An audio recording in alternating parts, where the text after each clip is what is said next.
cuentas fiscales y también lo que detonó, en la renuncia, que fue la segmentación tarifaria, son aristas en donde la propia coalición gobernante crujió, donde entró en crisis, donde no hubo acuerdo. Con lo cual, me pregunto, como todo esto está en danza y todavía no están saldadas estas tres cuestiones, Batakis es quien pone el rostro o la firma, pero la coalición gobernante ahora sí se va a poner de acuerdo. Se Sumémoslo a suma la mesa a a Gabriel Gabriel, Rubinstein, sí. ¿no? Que está por Zoom virtualmente.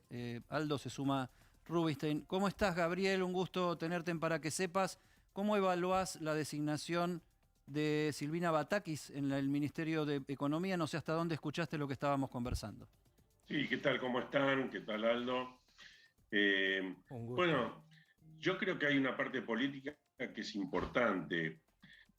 Por alguna razón, que no está del todo clara, Cristina lo tenía a Guzmán entre ceja y ceja. No son solo las motivaciones económicas y no es solo lo que ha aparecido en los medios, porque me consta a mí que todo lo que fue la negociación con el fondo, Cristina y Máximo Kirchner estaban perfectamente al tanto. Entonces después hubo todo un movimiento político de parte del cristinismo para despegarse del programa con el fondo, pero en algún momento hubo una ruptura de confianza importante, primero de Cristina, Máximo, después de Massa también con Guzmán, entonces ya la situación de Guzmán se había tornado un poco intolerable.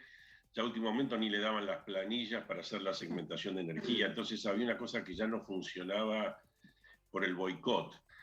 Ahora, los primeros, digamos, Batakis tiene fama o tiene un poco una trayectoria de ser cuidadosa fiscalmente, aún con su visión estatista, donde ella prefiere más impuestos y no bajar gastos, no es lo mismo que en la práctica ha sido Cristina. Cristina ha sido digamos, no creo que haya habido alguien más, digámosle así, más propensa a elevar el déficit fiscal y ponernos en una situación completamente difícil de sobrellevar. Entonces, es como una déficit fiscal maníaca, Cristina.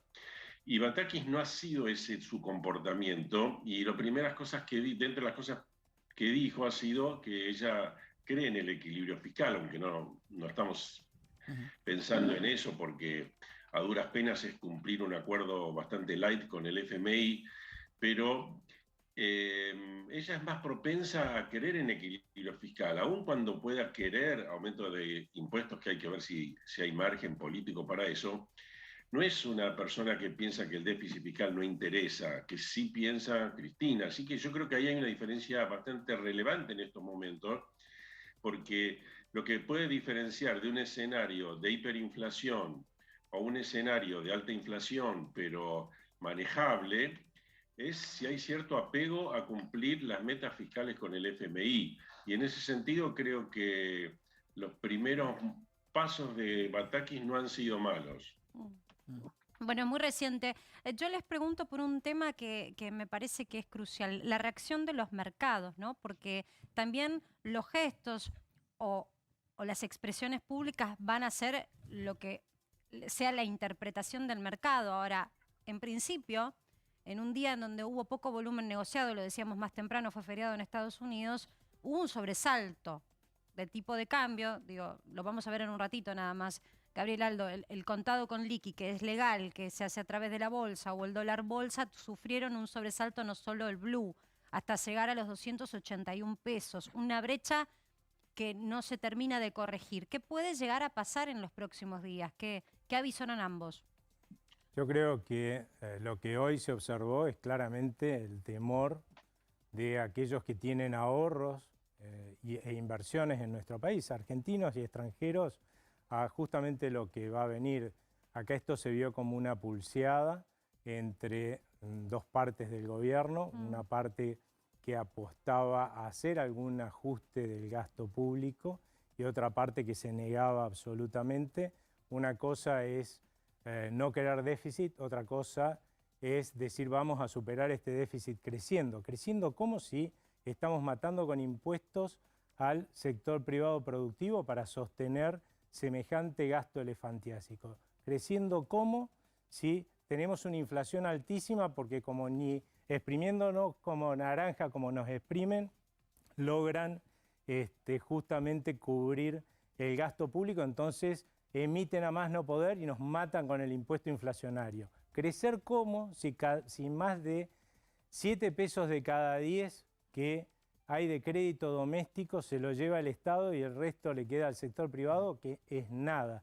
Claramente así no se crece. El problema acá es que si no resolvemos el tema del gasto público, todo esto se empieza a tambalear y fuerte. Yo creo que es lo que veía justamente Martín Guzmán, que para crecer lo que hay que hacer es relajar esta presión, aunque sea bajar un poco, no todo lo que yo hubiera querido, pero un poco el gasto hoy público. fue un día caliente en los mercados Y no es financieros lo que quiere el y yo les kirchnerismo. propongo compartir con toda la audiencia y compartir con ustedes también, Gabriel, para que nos digas su opinión. Este fue el número del día, 267. Yo, en promedio, diría, este fue el cierre del tipo de cambio informal le hace Blue. Con una salvedad, fue un mercado desquiciado en el día de hoy, tocó 280 pesos y además depende en la zona en la que estabas del país el valor de referencia que daban. ¿Por qué digo valor de referencia y no precio? Porque se pactaron muy pocas compraventas. La realidad es que fue un día en donde se tanteó a ver hasta dónde aquel que iba a comprar estaba dispuesto a pagar. Claro, la incertidumbre sobre a dónde va a recostarse la nueva cotización del dólar generó muchos sobresaltos. De todas maneras, 267 pesos es un salto abrupto. Cerramos el viernes con un dólar que también había marcado un récord histórico con 239 de cotización del Blue. Este sobresalto no se dio únicamente en esta cotización. Vamos a mirar en esta Argentina desquiciada, que ahora le toca comandar a Batakis, los diferentes tipos de cambios que tenemos. Y me quedo corta, te tomo algunos de referencia para que los veas, porque hay algunos que no están y también existen. Mirá lo que pasó con el oficial hoy. Calladito, como quien no quiere la cosa, el Banco Central aprovechó y devaluó. Pero no alcanza para corregir esta brecha que está en torno al 90%, depende con qué lo compares. El oficial del Banco Nación cerró a 131,50, es un salto importante. Fíjate que llegó al solidario, comillas, solidario. El dólar ahorro, dólar tarjeta, si querés, a 217 pesos. Saltó 2 pesos la cotización. De ese tipo de cambio que vos tenés que tener presente si usás el cupo de $200 que te permite el Banco Central a algunos ahorristas comprar por mes. Es un mes en donde se cobró el aguinaldo y producto de la incertidumbre que el gobierno generó el fin de semana, muchos saltaron corriendo a comprar ese pequeño cupo de $200. Pequeño porque la realidad es que hoy no haces demasiado con esos $200. Y por eso también estallaron los home banking. Vos entrabas para hacer cualquier tipo de operación, no solo compra-venta de moneda extranjera, y se cayó absolutamente todo el sistema. No se pudieron hacer transferencias, no podías consultar tus movimientos bancarios. Bueno, la realidad es que toda esta problemática que la tuvieron todos los bancos hoy fue porque una masa de gente de repente y en distintas horas trató de entrar sistemáticamente a operar y se cayeron los sitios web. Todo esto por la incertidumbre del fin de semana, en un día en donde te digo, aprovecharon a corregir el tipo de cambio oficial. El Bolsa o el MEP saltó a 271 pesos. Hablamos de operaciones que sí son legales y que marcan una referencia porque son por intermediación de bonos y acciones. El contado con liquidación, tan mirado por los empresarios, estacionó en 281 pesos. Yo les muestro esto para que vean la variedad y por qué. Te voy a contar lo que pasó en un ratito. El Blue a 267. Ahora voy a lo que les quiero decir. Tanta diferencia con tantos tipos de cambio generó no solo que se cayeran todos los home banking y están prendiendo velas en los distintos bancos para que mañana no estalle todo, porque imagínate mañana cuando vengan también los operadores que operan desde afuera y vuelva al volumen normal. Digo, hoy se operaron $600 millones. Y el Banco Central, sin estar los grandes operadores del mercado, tuvo que vender 100 millones. Básicamente se los dio a los ahorristas que desesperados pedían ese cupo de $200, los que pudieron operar. Déjame decirte que lo que terminó generando tanta incertidumbre se plasmó en precios también. Y se frenaron un montón de operaciones. Yo hablé con algunos empresarios de distintos rubros. ¿A qué llegué? No hubo precio de referencia, Eddie, en productos de limpieza. Aquel que tenía que recibir por parte de un proveedor productos de limpieza, sean empresas o supermercadistas, no recibieron hoy. Productos de higiene personal. Se frenó también la provisión. Esto complica, por ejemplo, esta semana las peluquerías. Tintura, shampoo, crema de enjuague. ¿Por qué? Porque todo esto está trazado por el dólar. Tiene un ancla en el dólar este tipo de productos. Electrodomésticos, que fue un boom ayer. Desconcertados los puntos de venta de distintas cadenas de electrodomésticos que tuvieron un salto aproximadamente del 35% en la venta de electrodomésticos si comparas las unidades vendidas este domingo en relación al domingo pasado. O sea, no es que pasaron demasiadas cosas. La gente cobró su aguinaldo y dijo, de alguna manera me tengo que refugiar. Papeleras frenaron la venta también. Esto está complicando. Sí, calentate las manos nomás, Eddie, que va para rato. Las papeleras también frenaron la venta y los corralones, y esto es un gran problema, porque todo lo que es construcción es mano de obra, y si vos no tenés el insumo para poder generar la construcción, ¿qué es lo que pasó? Los corralones cerraron y frenaron la venta hoy porque no saben a qué precios realmente vender esa mercadería por el problema luego del abastecimiento de stock. No quieren quemar sus stock, nadie quiere quemar el stock a un precio diferente al que luego van a tener que reponer. Una Argentina desquiciada en donde hoy no hubo precio de referencia porque, como Eddie se está quemando atrás mío, No, mi yo puse las compañero se manitos quema atrás, ¿viste? por Como a veces te pones en la estufa. Sí. 1, 2, 3, 4, 5, y me falta el dólar campo, y me Espérate que faltan me otros más. Esto es Argentina. Yo no sé si está Gabriel ahí escuchándonos.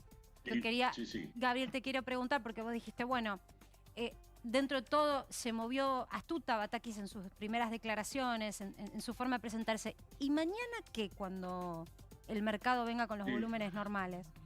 Sí, yo lo que te decía, no tanto que sea astuta o no. Hay dos cosas que dijo que hay que ver si las lleva adelante realmente, que son el tema de seguir con el plan económico, que básicamente es seguir con el acuerdo con el FMI, y para seguir con el acuerdo con el FMI va a tener que hacer un esfuerzo fiscal de contención de gastos, eventualmente alguna mejora de recaudación por algún lado, para cumplir con las metas.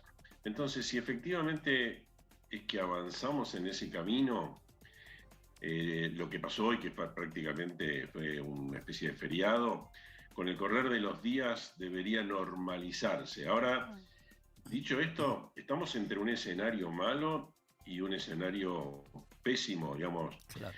Yo diría que hay más de 30% de probabilidades de hiperinflación en Argentina, que es mucho.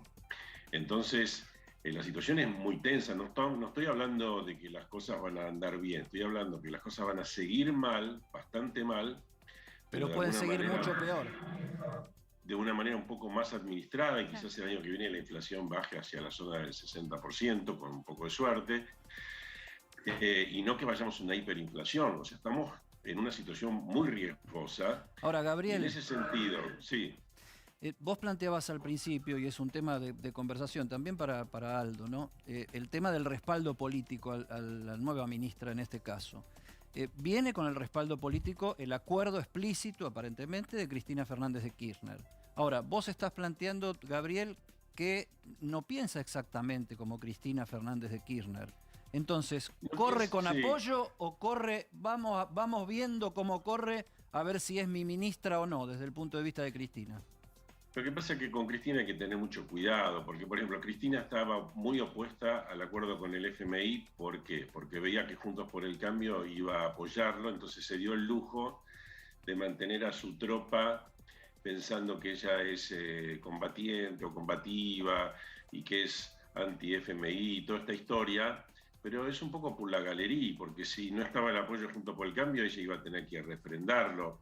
O sea, hay que diferenciar los movimientos políticos de Cristina de las cosas que pasan un poquito en la realidad. Entonces yo te diría, hoy hay más apoyo que el que tenía Guzmán. Mañana por ahí Cristina se da vuelta, vamos, no sé qué va a pasar. Por el momento no tiene más remedio, me parece, que apoyar, porque aparte esta Batakis es bastante cristinista, bastante kirchnerista. Ahora, si realmente fuera kirchnerista en serio, económicamente, sería todo un gran descalabro, y yo diría que vamos a una hiperinflación en muy pocas semanas. Y no es lo que yo creo, no es lo que yo creía que iba a ser Batakis, y no es lo que ha dicho hoy. O sea, hoy tenemos elementos positivos de dónde agarrarnos para pensar que el escenario va a ser malo, pero no va a ser súper caótico. Va a ser malo, pero no va a ser peor. No va a ser pésimo, va a ser malo. Yo creo que esperaría, no solo deseo, sino que espero que Bataki se comporte con la mínima responsabilidad, que significa seguir con el programa con el FMI, y para seguir con el programa con el FMI, poner el centro en las mejoras de las cuentas fiscales, que es lo más importante en estos momentos. Gracias, Gabriel. Nos tenemos por el contacto, nos tenemos que ir ahora a la Quinta de Olivos, donde se supone que está llegando el presidente.